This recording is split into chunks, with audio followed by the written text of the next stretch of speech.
신앙의 견고함은 순종에서 나온다는 사실을 우리는 지난주에 상고했습니다. 만약 홍수와 같은 상황 앞에서 내 신앙이 심하게 무너지고 있다면 무엇보다도 내 삶에 하나님을 향한 순종이 있는지를 살펴보아야 합니다. 이 말을 오해하지 마시기 바랍니다. 순종하면 홍수가 없다는 얘기가 아니라 순종하면 홍수가 밀려와도 끄떡도 안 한다는 얘기입니다. 예수님께서 신앙의 견고함이 순종에서 나온다고 하실 때 그 구체적인 순종이 무엇인지를 27절부터 말씀하시는데 그 말씀을 잘 읽어보시면 주로 관계에 대한 말씀입니다. 이를테면 원수를 사랑하고 미워하는 자를 선대하고 오른뺨을 때리면 왼뺨을 돌려대고 너를 저주하는 자를 축복하고 뭐 이런 얘기예요. 다 관계에 대한 얘기입니다. 그리고 그 말씀의 마지막 부분 우리가 읽은 본문인데요. 내가 소리를 지르면 산에 가서 소리를 지르면 그 소리가 다시 울려서 되돌아오죠. 그런 산울림처럼 내가 행하는 대로 나한테 돌아온다는 거예요.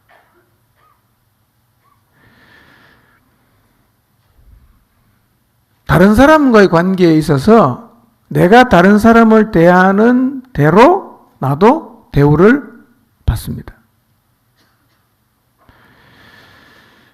우리는 늘 사람을 대하지 않습니까? 날마다 사람을 대해요. 그런데 내가 다른 사람에게 그 사람에게 지금 행하는 것이 어떤 의미가 되는지를 잘 몰라요. 그래서 내가 가장 받기 싫어하는 행동을 내가 그 사람에게 하고 있어요. 어떻게 되겠어요? 곧 돌아옵니다. 행하는 대로 돌아오니까요. 그런 의미에서 오늘 이 말씀은 더불어 살아가는 인간관계에 대해서 주님이 가르쳐 주시는 놀라운 지혜입니다. 내가 행하는 대로 내게 돌아온다는 거예요. 그래서 27절부터 나오는 말씀을 37절과 38절에서 정리해서 말씀하시는데 내가 행하면 돌아오는 것을 네 가지로 정리해요. 나쁜 거 두 개입니다. 비판과 정죄. 좋은 거 두 개입니다. 용서와 주는 것.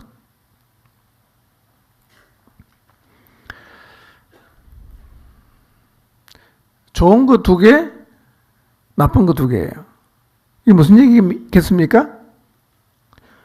좋은 것도 나쁜 것도 내가 행한 대로 나한테 돌아온다는 거예요.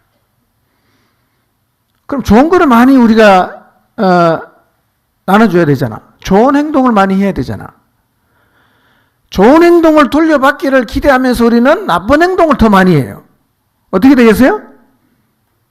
행한 대로 돌아오니까 나쁜 걸 많이 사람들에게 나눠주면 나쁜 게 나한테 당연히 많이 돌아옵니다. 우린 이걸 잘 몰라요.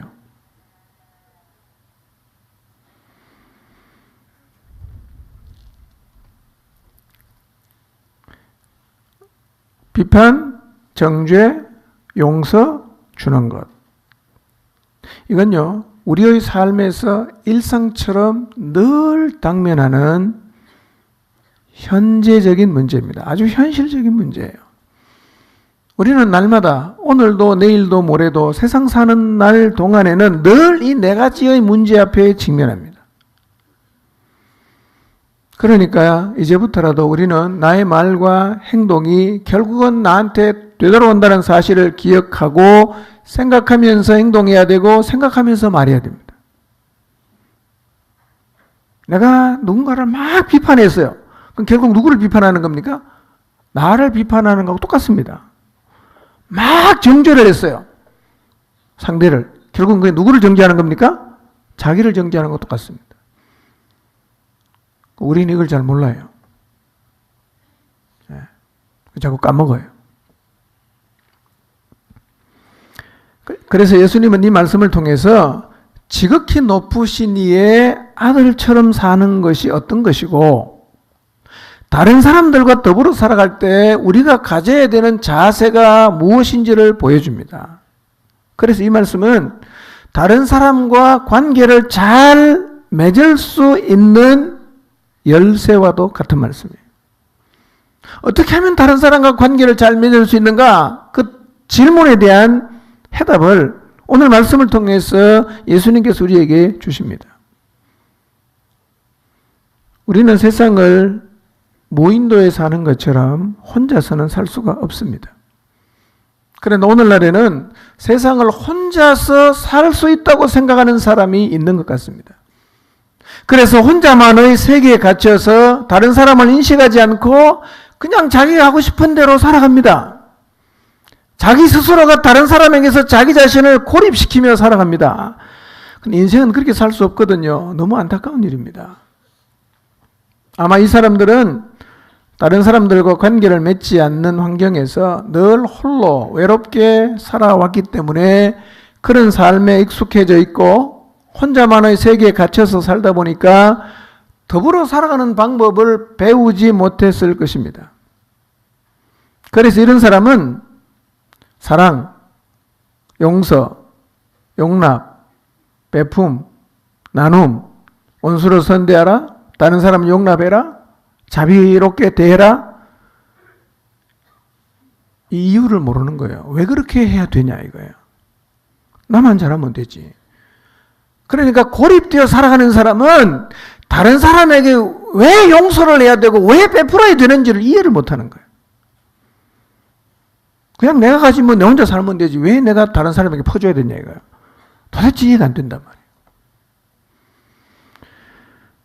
여러분 그래도 인생은 절대로 혼자서는 살 수가 없어요. 어떠든 간에 내 곁에 존재하고 있는 상대와 더불어서 살아가는 것이 인생이란 말이에요. 그게 하나님의 계획입니다. 하나님은 우리를 홀로 살게 창조하지 않으시고 공동체를 형성하면서 더불어 살아가는 존재로 인간을 창조하셨어요. 그래서 인간은 더불어 살아갈 때 가장 안정감을 누립니다. 그래서 더불어 사는 지혜를 배우는 것은 누구에게나 필요합니다. 물론 혼자만의 세계에 완전히 갇혀서 살아가는 사람은 소수지요. 그렇게 많지는 않습니다. 있긴 하지만 그런 사람이 다수는 아니에요. 그런데 그렇게 혼자만의 세계에 완전히 갇히진 않았는데 더불어 살아가는 지혜를 배우지 못해서 더불어 사는 것이 너무나 힘겹고 낯선 사람은 많이 있습니다. 이런 사람의 특징이 뭐냐? 모든 것이 자기중심적입니다. 그리고 더불어 살아가는 자체를 이해를 못하는 거예요. 이해가 안 돼요. 그냥 내가 벌어서 내 혼자 잘 먹고 잘 살면 되고 내 혼자 시간 가지고 내 혼자 놀면 되지 뭐 때문에 사람들을 만나야 되고 그 사람과 관계를 맺어야 되는가? 난 그 이해를 못한다. 이런 생각을 갖고 있으니까 어떻게 되겠어요?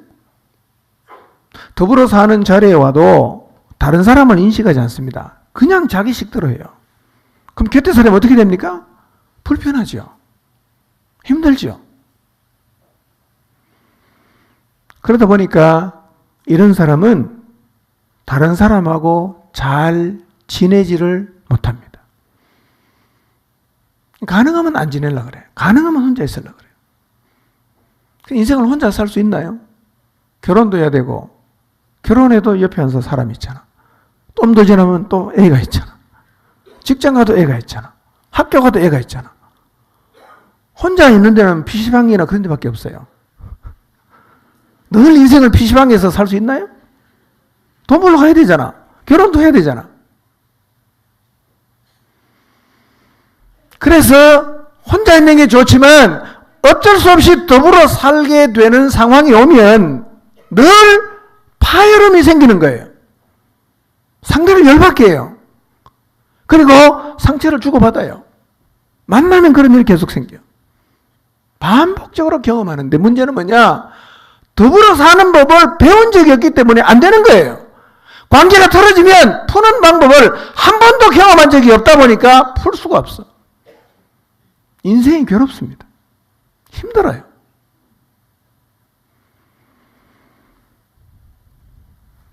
본인도 힘들지만 제일 힘든 사람이 누구냐? 그런 사람 곁에 있는 사람이에요.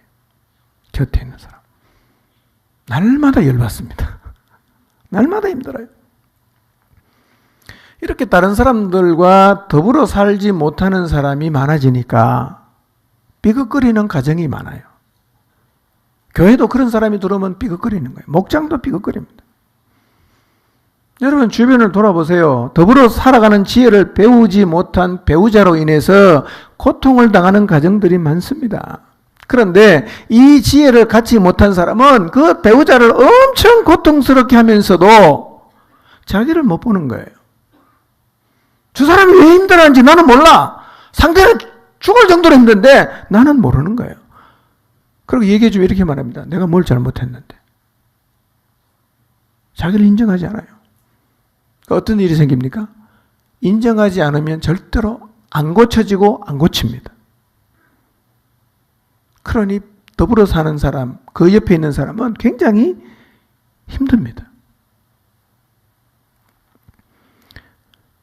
그러면 결혼해서 더불어 사는 걸 잘 모르는 배우자로 인해서 그 상대가 힘들다, 자녀들이 힘들다, 어떻게 되겠어요?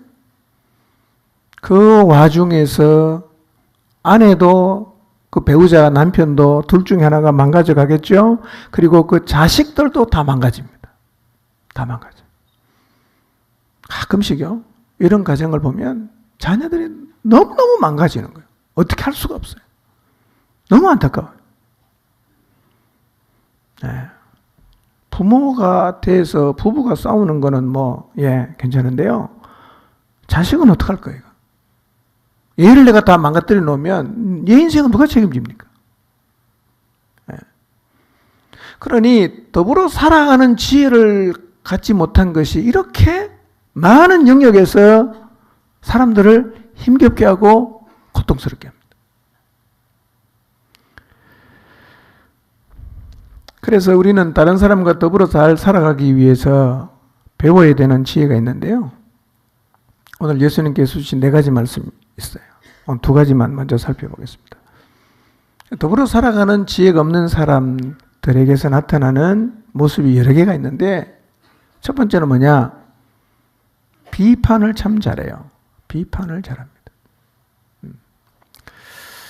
예수님께서는 비판하지 말라고 하셨어요. 비판하지 말아라. 예. 여기서 하지 말라는 이 동사가 현재 명령형입니다. 이런 뜻입니다. 지금 비판하는 것을 중지하라. 그런 뜻입니다. 지금 비판하는 것을 멈춰라. 그런 뜻이에요. 지금 비판하지 말아라. 또 비판이 뭔지는 아시죠? 그거 비판입니다. 근데 비판이라는 말씀 앞에서 우리의 모습을 한번 좀 돌아봤으면 좋겠어요. 나는 비판을 잘하는 사람인가? 아니면 거의 다른 사람을 비판하지 않는 사람인가? 를 스스로 한번 생각해 보십시오. 나는 비판, 나는 이렇게 그냥 쉽게 적지 마시고 정직하게 여러분을 돌아보면서 지금까지 내가 살면서 비판을 많이 한 사람인가 별로 안 한 사람인가를 한번 생각해 보시기를 바랍니다. 비판의 문제는 날마다 당면하지 않습니까? 살다 보면 얼마나 쉽게 비판하게 됩니까? 어쩌면 지난주에도 우리는 다른 사람들, 가정에서 부모나 배우자나 자식을 향해서, 직장에서 상사나 동료를 향해서, 교회에서 목자나 목회자를 향해서 비판했을 수 있습니다. 그리고 나랑 아무 상관이 없는데 길 가다가 보고 저 나쁜 놈 하고 우리가 비판했을 수도 있어요. 오늘 예배에 나오는 자리에서도 누군가를 바라보면서 여러분이 비판했을 수 있어요. 옷을 왜 저 따위로 입어? 저건 왜 저래? 저건 왜 저래? 비판했을 수가 있죠.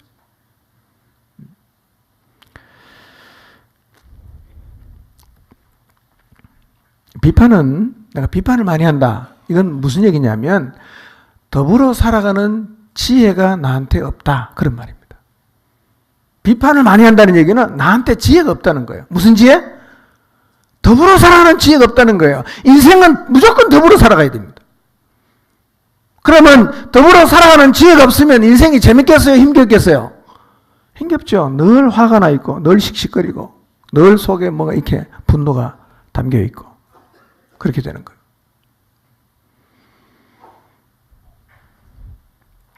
주로 우리는 무엇을 비판하느냐 하면 나하고 사는 방식이 다르고 생각이 다를 때 비판을 많이 하죠. 우리가 제일 구분을 잘 못하는 게 뭐냐? 다른 거하고 틀린 거를 구분을 잘 못한단 말이에요. 우리는 다르면 다 틀렸다고 말합니다. 근데 다른 거하고 틀린 거는 달라요. 예. 여러분, 이 물을 담는 보온병, 여기 뭐 담겨있는지 궁금하시죠? 그냥 따뜻한 물 담겨 있습니다. 무슨 산산물인가, 무슨, 예, 그냥 물입니다.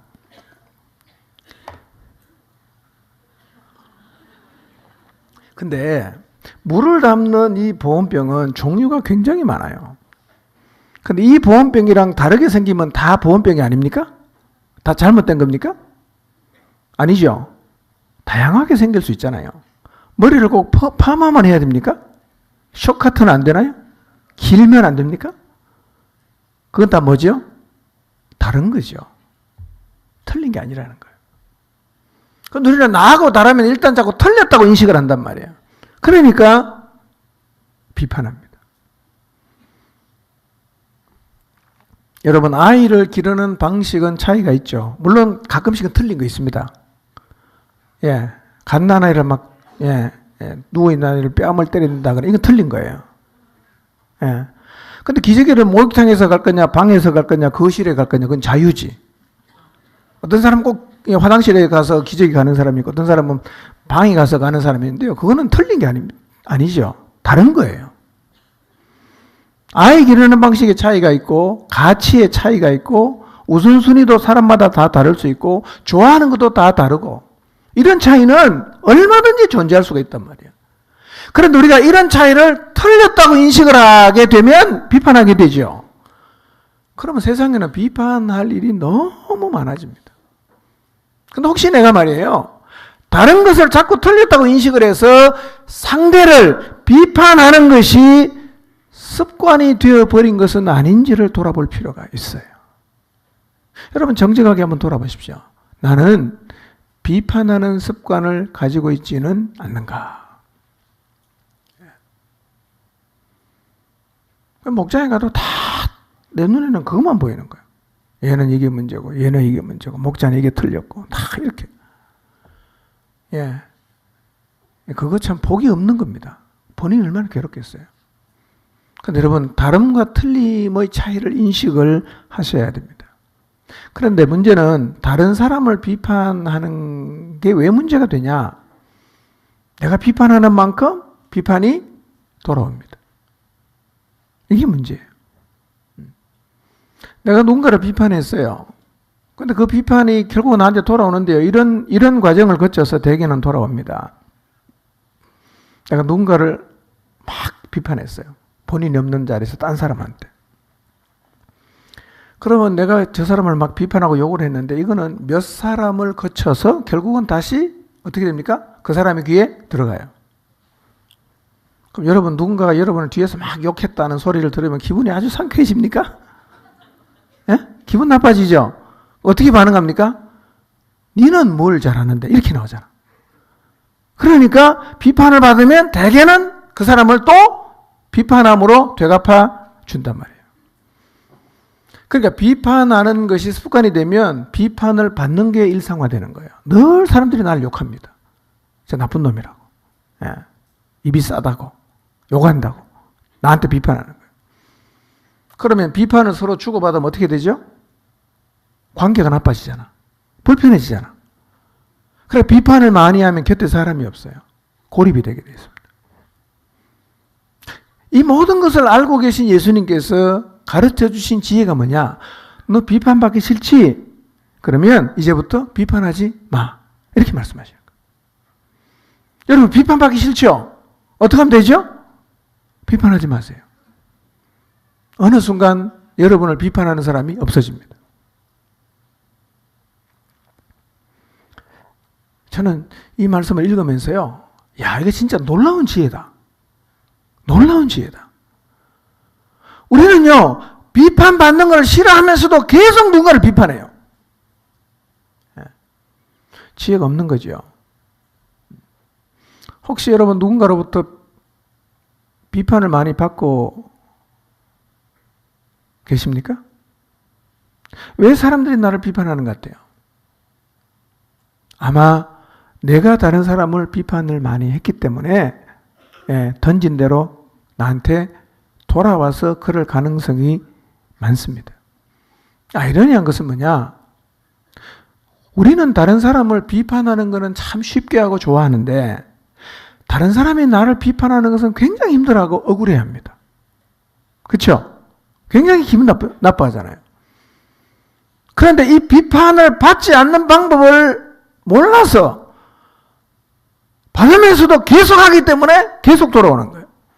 그러니까 비판을 하고 비판을 받는 악순환이 멈추질 않아요. 어떻게 하면 멈출 수 있죠? 일단 안 내보내면 돼요. 그럼 돌아올 게 없어집니다. 내보낸 거는 다 돌아옵니다.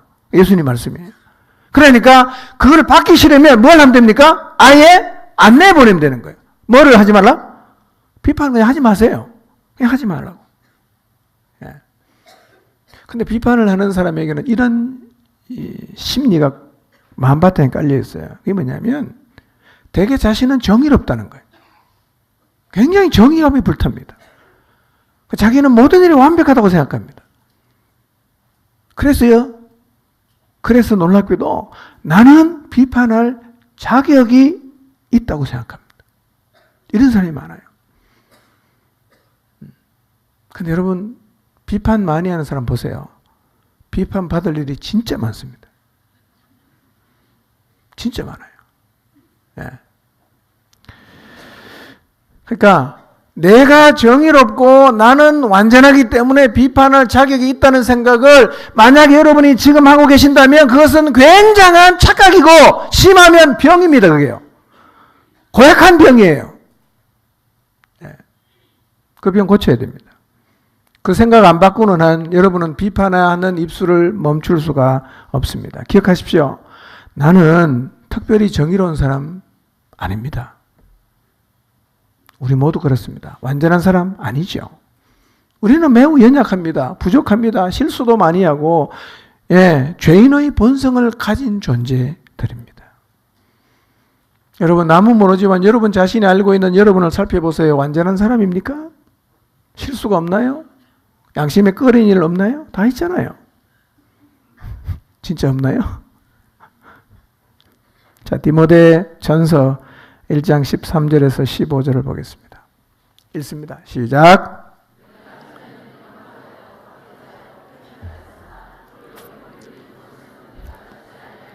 알지 못하고 행하였습니다. 우리 주의 은혜가 그리스도 예수 안에 있는 믿음과 사랑과 함께 넘치도록 풍성하였도다. 밑보다 모든 사람이 받을 만한 이 말이여 그리스도 예수께서 죄인을 구원하시려고 세상에 임하셨다 하였도다. 죄인 중에 내가 괴손이라. 바울의 자의식이 뭐냐? 거짓말 아닙니다. 그냥 겸손한 척 하는 게 아니라 그 자의식이에요. 나는 죄인 중에 괴수다. 괴수가 뭐죠? 우두머리라는 겁니다. 나는 죄인 중에서도 우두머리다. 예. 이 편지를 적었을 때 바울은 대사도로서 달려갈 길을 거의 다 마치는 쯤 그런 목숨을 걸고 하나님이 예수 그리스도로부터 받은 사명을 위해서 살았고 지금도 살고 있습니다. 근데 그는 똑똑히 기억합니다. 과거에 자기가 어떤 사람이었던가. 나는 비방자였다. 나는 예수님을 박해한 사람이었다. 예수님 믿는 사람에게 폭행을 가한 사람이었다. 이걸 잊지 않고 있어요. 그리고 말합니다. 그랬던 내가 오늘 이 자리에 선 것은 넘치도록 풍성한 주님의 은혜 때문이다. 이 얘기를 디모데에게만 보내는 게 아니라 고린도에게도 이런 얘기가 똑같이 반복합니다.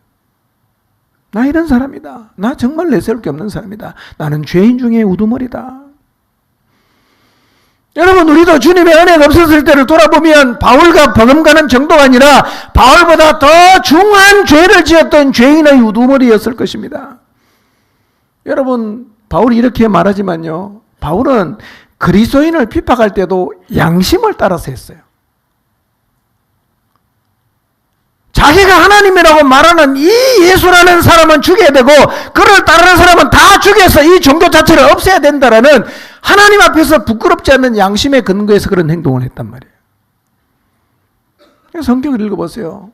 바울은 자기가요, 양심에 꺼림이 없다는 표현을 굉장히 자주 합니다.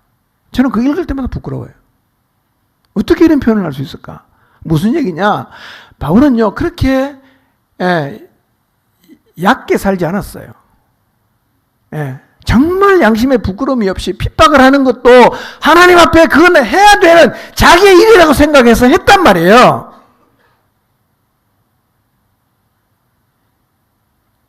그렇게 살았지만 과거를 돌아보면서 바울이 자기의 자의식이 뭐냐? 나는 죄인 중에 괴수라는 거예요. 한번 따라 합시다. 나는 특별한 사람이 아닙니다. 좀 더 크게 합시다. 나는 특별한 사람이 아닙니다. 나는 연약한 사람입니다. 나는 죄인 중에 괴수입니다. 그냥 읽지 마시고 여러분 자신이 진짜 이런 사람입니다. 이걸 인정하시기를 바랍니다. 어느 자리에 서 있든지 간에 나는 특별한 사람 아니에요. 나는 연약한 사람입니다. 난 실수가 많은 사람이에요. 나는 죄인 중에 괴수예요. 이걸 잊지 마시기를 바랍니다. 그러므로 마치 내가 특별한 사람인 것처럼 비판할 자격증을 가진 사람인 것처럼 다른 사람을 판단하고 비판하지 마시기를 바랍니다. 더더욱 더불어 살기를 원한다면 비판하지 마세요. 그리고 비판을 받고 싶지 않으면 비판하지 마십시오. 비판을 멈춰보세요. 비판이 줄어듭니다. 계속 비판 멈춰보세요. 여러분을 향한 비판도 결국은 다 사라지게 되어 있습니다. 그러니 비판을 하지 않으면 비판을 받지 않게 된다는 이 말씀은요, 진짜 놀라운 지혜의 말씀이에요. 비판받기 싫으시죠? 저도 싫거든요. 저도 욕먹으면 기분 나빠요. 어떻게 하면 될까요? 비판하지 않으면 돼요. 안 하면 돼요. 얼마 전에 제가 어떤 목사님 만나서 교제를 나눴는데요. 그분이 이렇게 말하는 거예요. 자기는 다른 사람 비판 안 한다고. 자기와 달라도 비판을 안 한다고. 대화를 나눠보니까요. 이분이 진짜 비판을 안 해요. 비판을 안 해요. 이분하고 대화를 나누면서 제가 저를 많이 돌아보게 됐습니다. 이 말씀 준비하면서 저를 돌아보니까요. 저도 과거에 참 비판을 많이 했던 것 같아요. 어느 순간부터 비판하면 안 되겠다 하는 생각으로 비판에 대해서 입을 닫기를 시작했어요. 아예 비판하지 않는 자리로 나가려고 노력하고 있어요. 여러분, 물론 비판하지 말라는 주님의 이 말씀은 모든 판단의 기능을 중지하라는 의미는 아닙니다. 예수님께서 비판하지 말라고 하신 말씀의 의미는 정죄적 비판을 중지하라고 말씀하신 것입니다. 성경 말씀에 명백하게 어긋나는 것은 비판해야 됩니다. 예를 들면 반성경적인 악법을 제정한다. 그 비판을 해야 돼요, 안 해야 돼요? 그건 해야 돼요, 그건요. 명백하게 하나님 말씀에 명백하게 거슬러 가는 것은 우리가 비판해야 됩니다.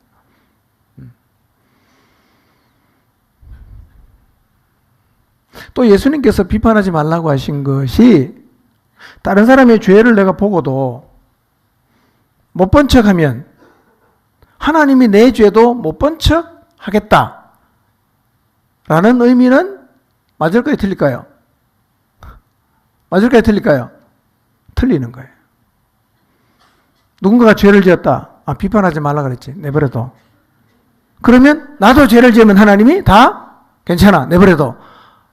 그런 의미로 말씀한 게 아닙니다. 아니에요. 예. 크레독이라는 주석가가 이렇게 말했어요. 정의와 공정함이 없으면, 말이 좀 어려운데 잘 생각해야 됩니다. 정의와 공정함이 없으면 은혜 없는 정의가 잔인함으로 굳듯이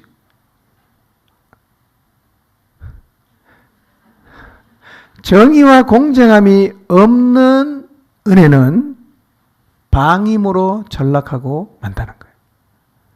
말이 어렵습니까? 쉽게 설명하면 이거예요. 정의와 공정함이 없으면, 정의와 공정함이 없으면 은혜가 빠진 정의는 굉장히 잔인해진단 말이에요. 정의를 외치면서 은혜가 빠지면 사람이 굉장히 잔인해져요. 그 반대로 은혜를 너무 강조를 하면 방임으로 빠지게 된단 말이에요. 뭐가 따라야 됩니까? 은혜도 있어야 되고 정의와 공정함도 있어야 된다. 어렵죠? 여러분 다 이해하셨을 거예요. 그러니까 예수님께서 비판하지 말라고 말씀하신 것은 부정과 불의를 방임하라는 말은 아니에요. 그래서 마태복음 23장을 읽어보면 예수님께서 아주 독수를 퍼붓습니다. 누구한테? 바리새인한테. 독수를 퍼붓습니다. 왜냐하면요, 이 사람들은 회개도 안 하고 자기를 못 보고 그냥 자기 길 가는 거예요. 아무리 말해도 통하지도 않아. 교만해. 예, 정말 주님이 독수를 퍼붓습니다. 예, 독사의 새끼다. 개새끼보다 더 욕 아니겠어요? 독사 새끼인데 누가 말했냐? 예수님 말씀하셨거든요. 아주 신랄하게 주님은 비판합니다. 예. 그러니까 예수님이 자기 자신을 따르는 사람들을 향한 기대가 뭐냐? 분별력을 버리라는 의미가 아니라 내 기준을 가지고 다른 것을 틀렸다고 비판하는 것을 멈추라는 거예요. 다 결혼에 살아보시면 다 차이가 있어요. 문화의 차이가 있고 경험의 차이가 있고 차이가 있는데요. 이것 때문에 늘 우리가 다투잖아. 근데 문화의 차이는 틀린 겁니까? 다른 겁니까? 다른 거예요. 자고 일어나면 5분 안에 이불을 정리하는 집의 문화가 있어요.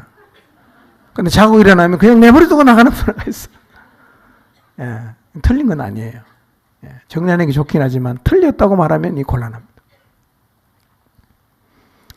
자, 그래서 누가복음 6장 41절 42절을 보겠습니다. 읽습니다. 시작.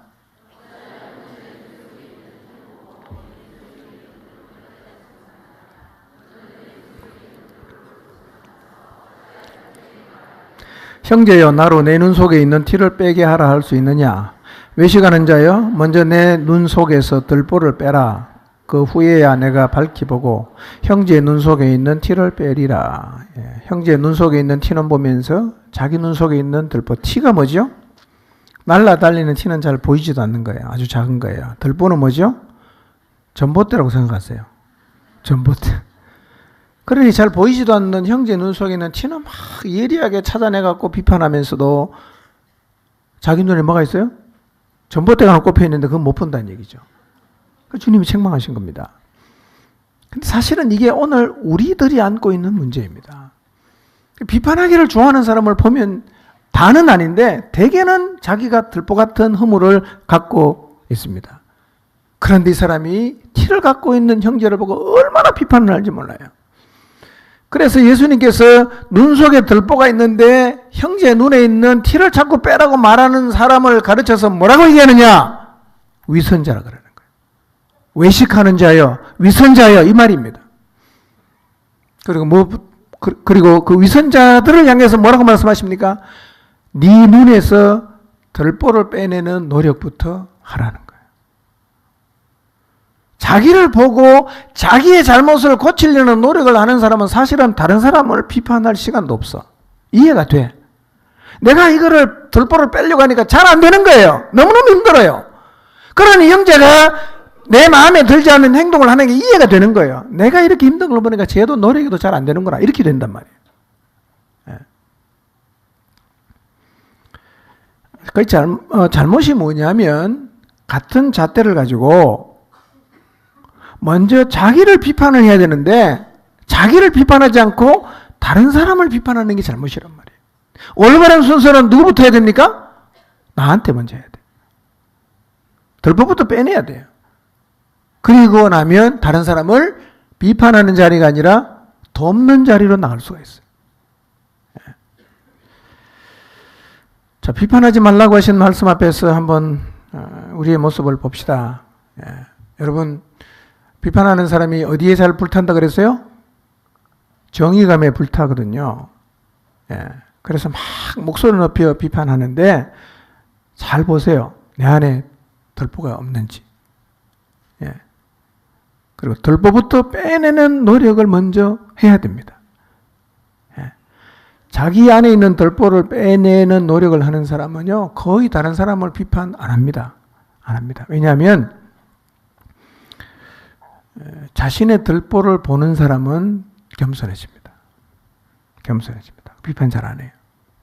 두 번째, 더불어 살아가는 것이 힘든 사람의 모습이 뭐냐? 정죄를 잘합니다. 정죄.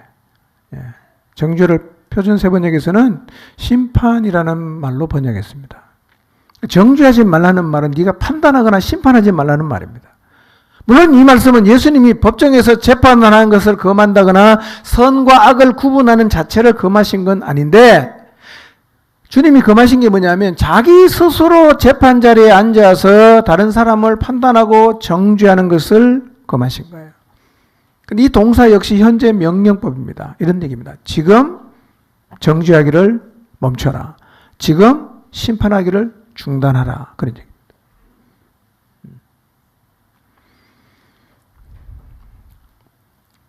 사람은 어쩔 수 없이요, 기준이 자꾸 자기 자신이 되는 경향이 있습니다.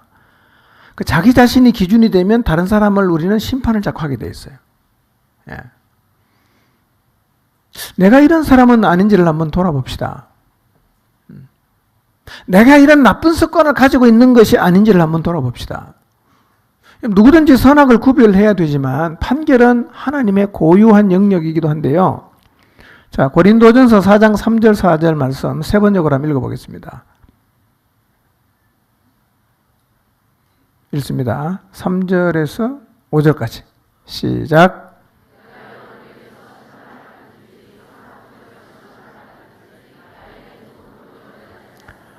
그뿐만 아니라 나도 나 자신을 심판하지 않습니다. 나는 양심에 거리끼는 것이 없습니다.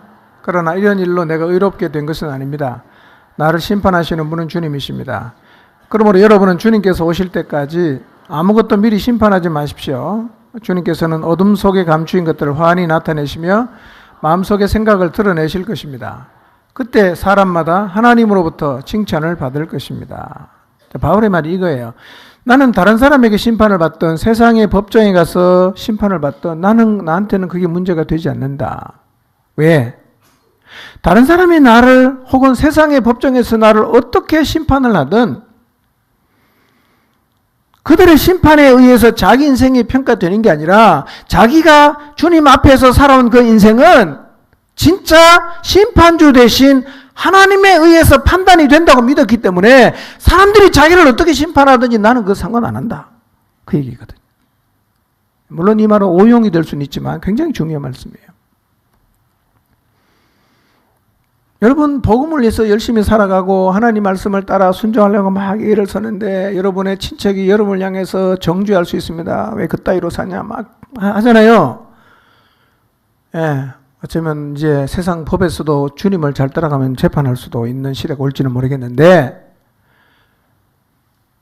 바울의 말을 빌리면 그거는 자기에게는 한 개도 안 중요하다는 거예요. 그들이 어떻게 나를 판단하든 내 인생을 판단하는 사람은 그 사람이 아니라 누구다?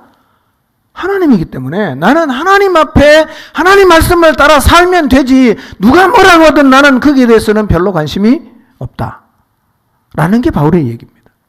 그러니까 바울은요, 궁극적으로 자기 자신의 삶을 최종적으로 심판하시는 분이 하나님이라는 사실을 확신하고 있습니다. 그래서 바울은 주님이 오실 때까지 아무것도 너희들도 미리 심판하지 말라고 얘기합니다. 왜? 주님이 오셔야 어둠 속에 감추인 것들을 환하게 드러내시고 사람들의 마음속에 담겨진 생각을 다 드러내시고 그때 사람마다 하나님으로부터 칭찬을 받는데 이게 진짜 제대로 된 심판이라는 거예요. 여러분 꼭 기억하십시오. 그 목장이 부흥을 하든 찌그러들든 판단하지 마십시오. 그 목장이 지금 막 힘든 시기를 지나고 있어요. 판단하지 마세요. 누가 판단합니까? 하나님이 판단하는 거예요. 그 가정이 경제적으로 어렵든 여유가 있든 어렵다 막 이렇게 판단하지 말라니까요. 하나님이 왜 그렇게 하는지 우리는 잘 모르잖아. 하나님이 그 인생을 다루고 있을 수도 있잖아요. 근데 우리가 현상만 가지고 사람들을 판단하거나 정죄하거나 심판하면 안 된다는 거예요. 이런 거는 판단하면 안 되는 거예요. 여러분 그 집에 자녀가 속을 썩이든 속을 썩이지 않든 여러분의 기준으로 그걸 갖다가 판단하지 마시기를 바랍니다. 그 교회가 부흥을 하든 그 교회가 찌그러지든 우리의 기준을 가지고 다른 교회 절대로 판단하면 안 돼요. 그건 하지 말라고 성경이 말합니다.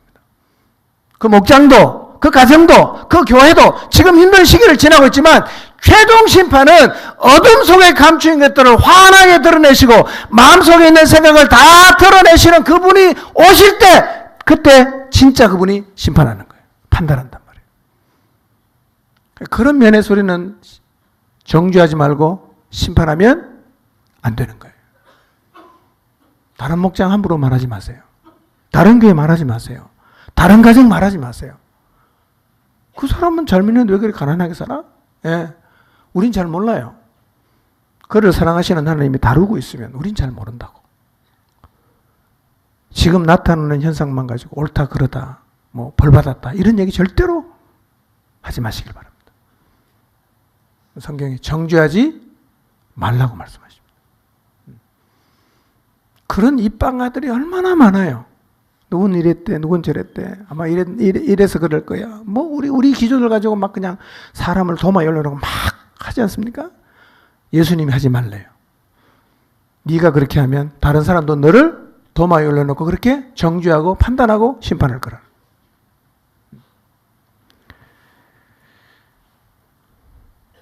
바울은 이렇게 말합니다. 나는 양심에 끄리끼는 게 없다. 그러나 내가 양심에 끄리낌이 없다는 이유로 내가 의롭게 된 건 아니라고 말합니다. 자기 자신도 자기를 심판하지 않는다. 우리가 재판관이 될 수 있나요, 없나요? 없습니다. 내가 가진 기준은 절대 기준이 아니에요. 그렇기 때문에 내가 가진 기준을 가지고 다른 사람을 함부로 판단하지 마십시오. 함부로 심판하지 마십시오. 도마에 올려놓고 막 이렇게 하지 마세요. 얼마 지나면 나도 그 도마에 올라갑니다. 더 많은 사람이 다 나를 썰 수 있어요. 로마서 14장 10절을 보겠습니다. 시작.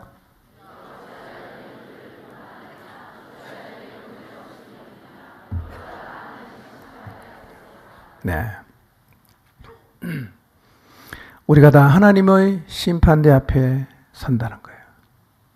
그러니 형제를 비판하거나 자신의 관점으로 형제를 업신여기지 말라고 말씀하고 있습니다.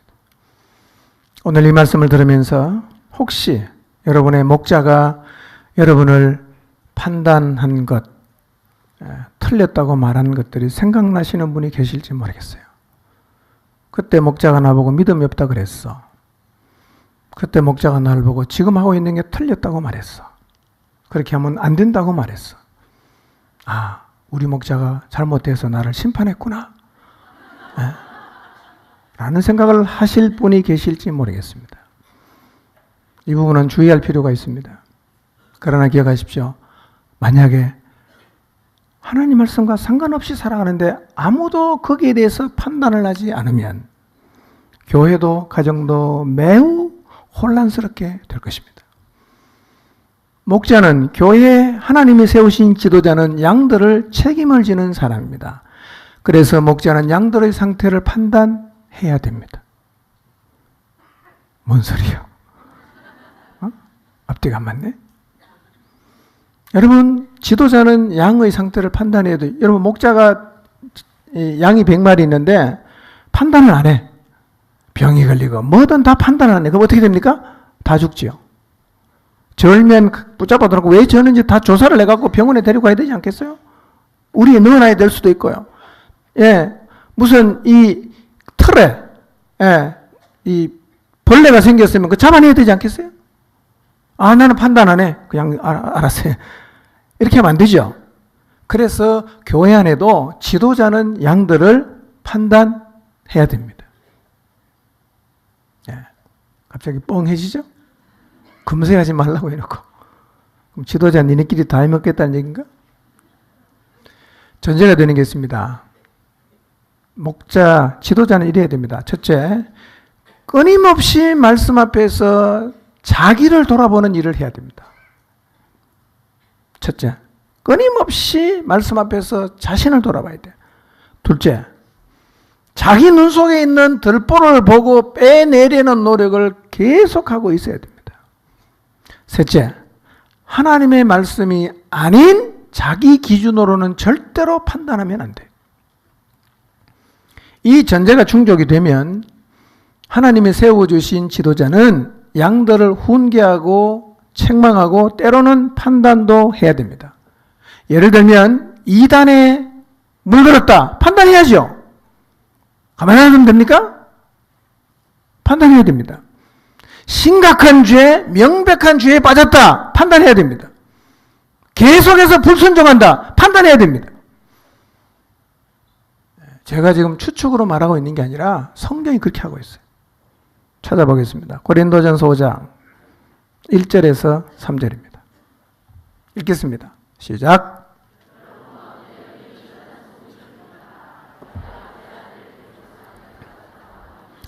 그러한 음행은 이방 사람들 가운데서도 볼 수 없는 것입니다. 그런데도 여러분은 교만해져 있습니다.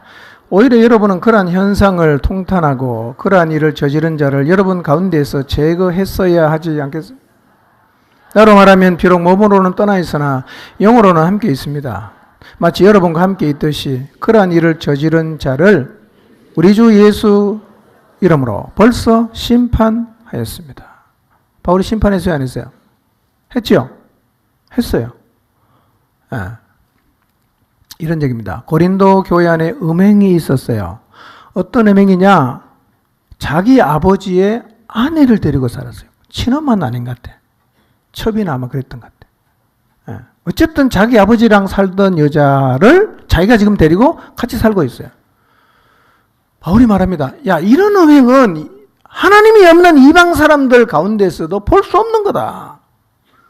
그리고 고린도 교회는 이런 현상을 통탄하고 그러한 일을 저지른 사람들을 판단해서 제거해야 함에도 불구하고 지금 고린도 교회가 보이는 태도가 뭐냐면 자기 자신들이 영적으로 부요하다는 수준이 높다는 교만에 빠져서 그렇게 하지 않았다는 겁니다. 그들은요, 자기 아버지의 아내를 데리고 사는 사람을 교회에서 내쫓지 않는 것을 뭐 어떻게 생각하느냐? 주님 안에서 누리는 자유로 생각합니다. 우리는 이런 자유까지도 누릴 수 있는 매우 수준이 높은 사람들이야. 이게 바로 그것을 증명하는 거야 라고 뽐내고 교만해 있었단 말이에요. 오늘날로 말하면 구원파 같은 사람이에요. 예수님 믿었으니까 난 상관없다 이거죠. 뭐 어떤 죄를 져도 괜찮다. 뭐 그런 비슷한 신앙의 문제입니다. 바울이 말합니다. 내가 몸으로는 비록 떠나 있지만 영으로는 너희와 함께 있기 때문에 너무나 명백한 죄를 지은 그 사람을 주 예수의 이름으로 뭐 했다? 심판했다. 라고 얘기합니다. 정죄했다. 자, 여기서 우리는 이런 질문할 수 있어요. 왜 바울은 자신이 다른 사람에게 심판받는 것을 개념치 않는다고 하면서 자기 자신은 다른 사람을 심판합니까? 그렇다면 바울에게 심판을 받은 사람도 결국은 나도 하나님의 심판대 앞에 설 거니까 당신 말 나는 뭐 상관 안 하겠다 라고 해도 됩니까? 논리적으로 말하면 그렇게 될 수 있잖아요. 자기가 다른 사람 심판하는 거 개념치 않고 나는 하나님 앞에 심판받는다 이렇게 말하면 바울이 잘못했다고 잘못한 사람을 심판했을 때 그 사람도 바울하고 똑같은 태도를 보일 수 있지 않겠어요? 그래서 고린도전서 5장에서 바울이 보인 태도는 앞에 한 이야기가 잘 안 맞는, 그러니까 앞뒤가 맞지 않는 얘기처럼 보일 수도 있어요. 왜 바울은 예수님하고 다른 얘기합니까? 여러분, 이 얘기는 앞뒤가 안 맞는 얘기가 아닙니다. 바울이 다른 사람이 심판하는 것을 개념치 않는다는 의미는 사람들이 하나님 말씀과 상관이 없이 자기 기준을 가지고 심판을 했을 때 그거는 나는 신경 안 쓴다 라고 했다는 거예요. 예를 들면 우리 교회를 보면서 사람들이 말을 하죠. 그죠? 빡시다. 뭐 이런 얘기 하지 않습니까? 뭐 맨날 기도하라 그런다. 그게 칭찬입니까? 욕입니까? 난 잘 모르겠어요. 그런 얘기를 개념치 안 해도 돼요. 그럼 상관없어요. 뭐라고 떠들든 우리가 하나님 앞에서 성경이 말씀하시는 대로 살려고 노력을 하는 거니까 그런 얘기는 괜찮다 이거예요. 근데 바울을요, 유대인들은 저런 놈은 죽여야 된다라고, 예, 굉장히 노력을 많이 했어요. 죽이려고. 예. 개념치 않아, 그거는, 바울은. 핍박받아도 상관 안 했어요. 그러나, 하나님의 말씀을 기준으로 삼고, 자기의 눈에서 덜보를 빼낸 지도자는 하나님께서 맡겨주신 영혼들을 판단해야 됩니다. 죄의 누룩으로부터 공동체를 지켜야 하기 때문에 위에서 말씀드린 것처럼 이단에 빠졌다 판단해야 됩니다. 심각한 죄에 빠졌다 판단해야 됩니다. 지도자나 권위를 인정하지 않는 부분 판단해야 됩니다. 그래서 바울은 이 고린도 교회가 명백하고도 심각한 죄를 지었을 때 심판했다고 말하는 것입니다. 그래서 지도자가요, 사심을 가져서 말씀의 기준을 버리거나 본되는 삶을 살지 않고 자기는 안 하면서 다른 사람에게만 요구하는 위선자가 될 수가 있어요. 그런데 그런 위선자가 되면 그 공동체는 망하는 거예요. 망하는 거예요. 이런 지도자는 누가 심판하냐? 하나님이 심판합니다. 하나님. 그래서 양들을 바른 길로 이끄는 권한을 부여받은 선생된 자들, 그 직무를 제대로 감당하지 못하고 본이 되지 않고 사심을 가지고 위선자처럼 행동하면 중한 심판을 받는다 라고 성경이 말씀합니다.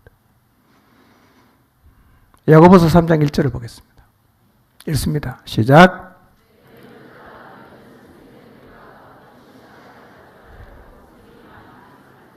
네, 많이 맡겨줬으면 많이 주님이 달라고 합니다. 예. 지도자의 권한을 남용하면 심판받습니다. 하나님 심판은. 그럼에도 불구하고 지도자는 성경에 벗어난 명백한 죄나 이단에 빠지거나 이런 사람들은 판단해야 됩니까? 안 해야 됩니까? 해야 됩니다. 누가 그렇게 했어요? 바울도 그렇게 했어요. 고린도전서 5장 12절 13절을 봅니다. 읽습니다. 시작.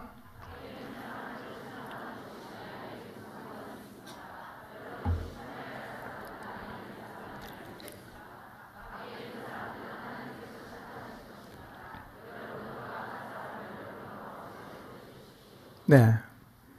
이 사람이 누구죠? 5장에. 이게 5장 1절부터 쭉 5장이거든요. 그러니까 자기 아버지의 아내를 데리고 살았던 사람들을 아마 지칭해서 말하는 것 같아요. 예. 밖에 있는 사람을 심판하는 건 나하고 상관없다 이거죠. 여러분이 심판 누구는 해야 된다? 안에 있는 사람은 너희가 판단을 해라. 밖에 있는 사람은 하나님 심판하시겠지만 여러분은 여러분 안에 있는 그 악한 사람을 어떻게 해라? 내쫓아라. 이렇게 얘기합니다.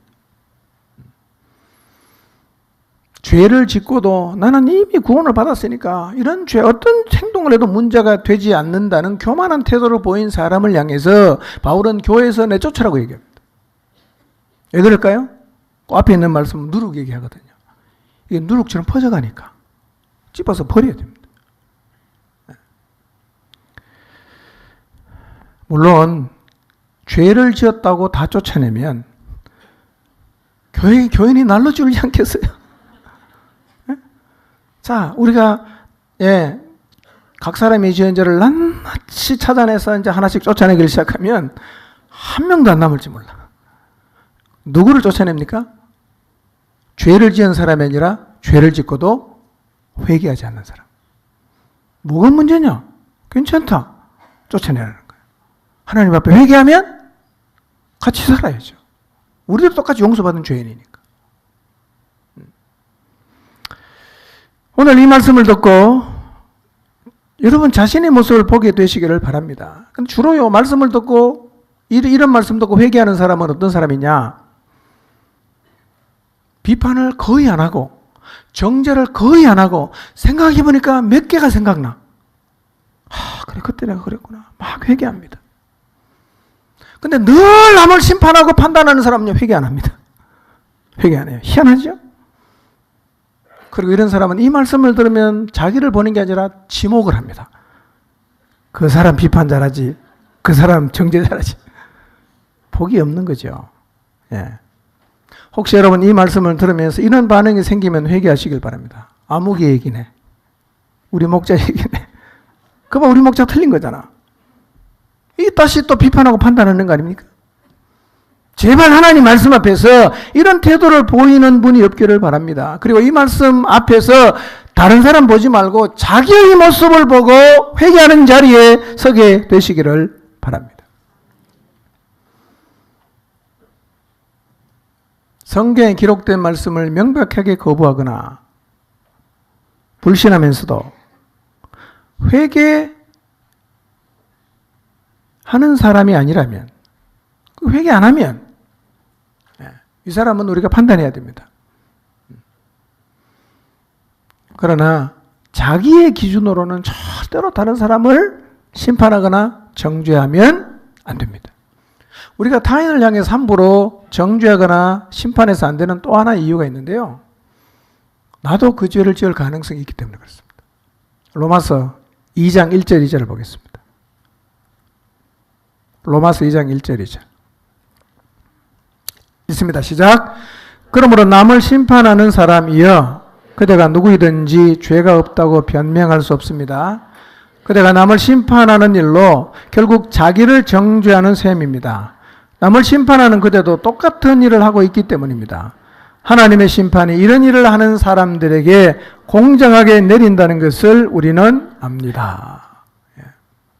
그가 했다면 나도 할 수 있습니다. 저는 도로에 보면 이렇게 푹 패인 데 있잖아요. 그죠? 글로 차가 지나가는 걸 유심히 보니까요. 그 패인 도로를 지나가면 차가 다 털썩거립니다. 안 털썩거리는 차가 없어요. 좋은 차, 나쁜 차 차이는 뭐냐? 나쁜 차는 소리가 심하게 나고 쿠션 없이 그렇게 투둑 소리 나고, 좋은 차는 좀 부드럽게 충격을 받아요. 다 충격을 받습니다. 그러니까 그가 그런 죄를 지었다면 나도 그런 죄를 지을 수가 있다는 거예요. 그렇기 때문에 함부로 우리가 비판하고 판단하는 것을 조심해야 됩니다. 다른 사람을 비판하고 판단하는 것, 이것은 악순환을 가져오죠. 악순환. 여러분, 교회는 공동체 아닙니까? 하나님은 우리를 공동체로 불렀습니다. 그래서 우리는 무엇보다도 더불어 살아가는 것을 배워야 돼요. 혼자 살아가는 것은 하나님이 원하시는 게 아닙니다. 교회가 건강해지려고 하면, 교회가 교회다워지려고 하면 모든 성도가 더불어 살아가는 법을 배워야 됩니다. 그래서 교회에는 뭐가 풍성해야 되냐? 사랑이 풍성하고 용납이 풍성하고 나눔이 풍성하고 섬김이 풍성하고, 이게 서로에게 왔다 갔다, 이게 순환이 돼야 됩니다. 이러면 교회가 살아나게 돼 있어요. 이렇게 되면 가면 갈수록 교회가 건강해질 수가 있습니다. 이제 우리 모두가 서로를 향한 비판의 화살을 다 끄고 서로를 향한 심판의 화살도 끄금으로 비판도 없고 심판도 없고 오직 놀라운 주님의 사랑으로 하나 되는 공동체를 세워가는 지체들이 되시기를 주님의 이름으로 축복합니다. 기도하겠습니다.